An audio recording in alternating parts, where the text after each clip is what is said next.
मौजूदा टाइम में जो जिला अध्यक्ष हैं पिंटू सर्वप्रीत त्यागी जी किसी भी कार्यक्रम में 200 से 2 या 250 से ज्यादा की संख्या नहीं बढ़ पाती, इसे कैसे देखती हैं? क्या पुराने कार्यकर्ता नाराज हैं क्या नए जिला अध्यक्ष से? पिंटू त्यागी जी एक वर्तमान जिला अध्यक्ष हैं, लेकिन कई बार मैं जाती हूँ तो वहाँ संख्या बल कम रहता है और कई बार मैं जाती हूँ तो मुझे लगता है कि किस तरह का कार्यालय है, यहाँ पर आने का भी मन नहीं करता, तो मुझे ऐसा फील होता है। कमल यादव एक ऐसे जिला अध्यक्ष साबित हुए जिनके कार्यकाल में 3 चुनाव हुए और अच्छे से उन्हें प्रचंड बहुमत मिली। कमल यादव जी वो एक बहुत ही प्रभावी नेता, व्यवहार कुशल और माता और बहनों का बहुत सम्मान करते थे। उनकी व्यवहार कुशलता ने उन्हें बहुत ऊपर उठाया। हर कार्यकर्ता उनके समय में ऊर्जावान होकर काम करता था। अपने 1 साल के कार्यकाल में उन्होंने लोकसभा को जिताया, उन्होंने विधानसभा में बहुत अच्छा काम करने का हमें संदेश दिया, करवाया भी और उन्होंने काम करा भी।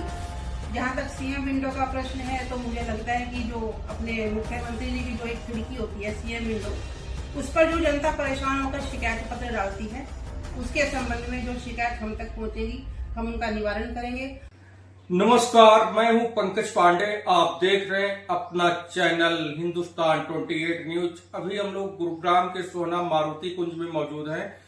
हमारे साथ ऐसी शख्सियत मौजूद हैं सुषमा शर्मा जी, जो पूरे गुड़गांव में, पूरे हरियाणा में, पूरे जिले में किसी भी परिचय के मोहताज नहीं है और काफी लंबे अरसे से, अगर लंबा अरसा बताया जाए तो इनके फादर साहब, ग्रैंड फादर के टाइम से ही ये लोग भाजपाई हैं और इतना लंबा वक्त कोई भी कार्यकर्ता किसी भी पार्टी में टिकता नहीं, तो अगर ये टिकी हैं तो ये भी एक बहुत बड़ा मिसाल है। लेकिन समय समय पे भारतीय जनता पार्टी ने गुरुग्राम में इन्हें अलग अलग पदों से नवाजा है। गुरुग्राम जिले में स्वागत है मैम आपका।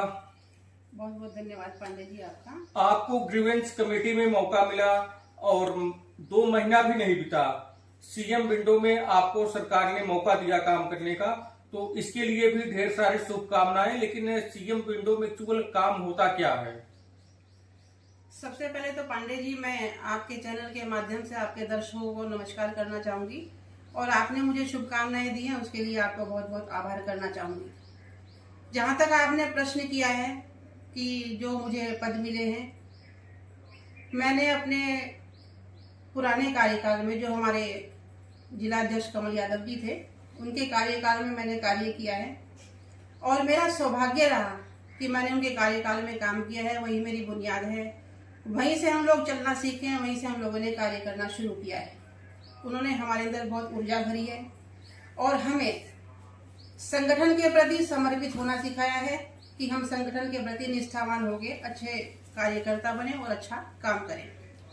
जहाँ तक बात है पद की, मेरे पुराने कार्यकाल को देखते हुए, कार्यकर्ता की भूमिका को देखते हुए, समझते हुए मैं अपने यशस्वी मुख्यमंत्री और प्रदेश अध्यक्ष मोहनलाल वडोली जी और संगठन मंत्री जी का आभार व्यक्त करती हूँ कि उन्होंने मुझे समझा और कार्य करने का फिर मौका दिया। मुझे सीएम विंडो से पहले ग्रीवेंस कमेटी का मेंबर भी चुना गया। उसमें भी हम जो भी जनता की शिकायतें होंगी उनको सुनेंगे, जितने भी जनता के कष्ट होंगे, जनता हमारे से जिन जिन विषयों पर संपर्क करेगी उनको हम सुनेंगे, समझेंगे, उन कष्टों का भी निवारण करेंगे।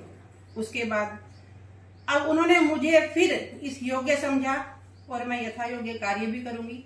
जहां तक सीएम विंडो का प्रश्न है तो मुझे लगता है कि जो अपने मुख्यमंत्री जी की जो एक खिड़की होती है सीएम विंडो, उस पर जो जनता परेशान होकर शिकायत पत्र डालती है, उसके संबंध में जो शिकायत हम तक पहुंचेगी हम उनका निवारण करेंगे और जनता को पूरी राहत पहुंचाने की कोशिश करेंगे, क्योंकि हमारी सरकार भ्रष्टाचार मुक्त है और हमारा पूरा उद्देश्य है कि हम जनता को न्याय दिलाएं। एक चाहे बीजेपी में भारतीय जनता पार्टी का जो गुरुग्राम में कार्यालय है गुरु कमल, चाहे वहां छोटा कार्यक्रम हो या बड़ा कार्यक्रम हो, कमल यादव एक ऐसे जिला अध्यक्ष साबित हुए जिनके कार्यकाल में 3 चुनाव हुए और अच्छे से उन्हें प्रचंड बहुमत मिली। लेकिन अभी मौजूदा टाइम में जो जिला अध्यक्ष हैं पिंटू सर्वप्रीत त्यागी जी किसी भी कार्यक्रम में 200 से 2 या 250 से ज्यादा की संख्या नहीं बढ़ पाती, इसे कैसे देखती हैं? क्या पुराने कार्यकर्ता नाराज हैं क्या नए जिला अध्यक्ष से?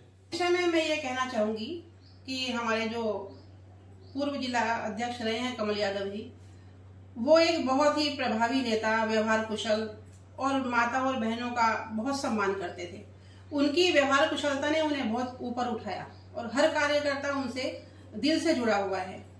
हर कार्यकर्ता उनके समय में ऊर्जावान होकर काम करता था, भाग भाग कर कार्य करता था, और उन्होंने जो भी कार्य किया अपने 1 साल के कार्यकाल में, उन्होंने लोकसभा को जिताया, उन्होंने विधानसभा में बहुत अच्छा काम करने का हमें संदेश दिया, करवाया भी और उन्होंने काम करा भी। तीसरा निगम पार्षद में उन्होंने खुद कहा कि अपने निगम पार्षद के जो प्रत्याशी है उनको जिताना है और बहुत अच्छे से काम करना है, संगठन को मजबूत करना है। क्योंकि मैंने ये देखा है कि जब जब मैं वहां गई हूँ, वहां कोई भी आया है, कोई भी कार्यक्रम हुआ है, वहां एक बहुत बड़ा आयोजन लगता था, वहां मन लगता था, वहां पर लगता था कि कोई मेला लगा है, और वहां से घर भी लौटने का मन नहीं करता था, जबकि हमें अपने घर की भी चिंता रहती थी, लेकिन लगता था कि नहीं, इस कार्यकाल में हम काम करें। अब कई बार मैंने ऐसे देखा है कि मैं ये तो नहीं कह सकती हूँ कि पिंटू त्यागी जी एक वर्तमान जिला अध्यक्ष हैं, लेकिन कई बार मैं वहां जाती हूँ तो वहां मुझे कोई मिलता ही नहीं है, संख्या बल कम रहता है। और कई बार मैं जाती हूँ तो मुझे लगता है कि किस तरह का कार्यालय है, यहाँ पर आने का भी मन नहीं करता, तो मुझे ऐसा फील होता है। बिल्कुल, धन्यवाद। अभी हमारे साथ मौजूद थे भारतीय जनता पार्टी में बहुत लंबे अरसे से काम कर रही एक आम कार्यकर्ता की हैसियत से इन्हें हरियाणा में जिले में अलग अलग जिम्मेवारियों से भारतीय जनता पार्टी और सरकार, चाहे अब नायब सिंह सैनी साहब हैं, पहले खट्टर साहब थे मुख्यमंत्री, सरकार ने भी नवाजा जिले में अलग अलग पदों से, और पार्टी ने भी नवाजा। और ढेर सारी शुभकामनाएं हैं मैम के लिए कि आज हम लोग इनको आए थे शुभकामना देने के लिए कि आपको सीएम विंडो में नई नियुक्ति मिली है, क्योंकि आप संगठन में नहीं है, संगठन से बाहर की नियुक्ति है सरकार की तरफ से। आगे की खबरों में बने रहने के लिए देखते रहें हिंदुस्तान 28 न्यूज। जय हिंद, जय भारत।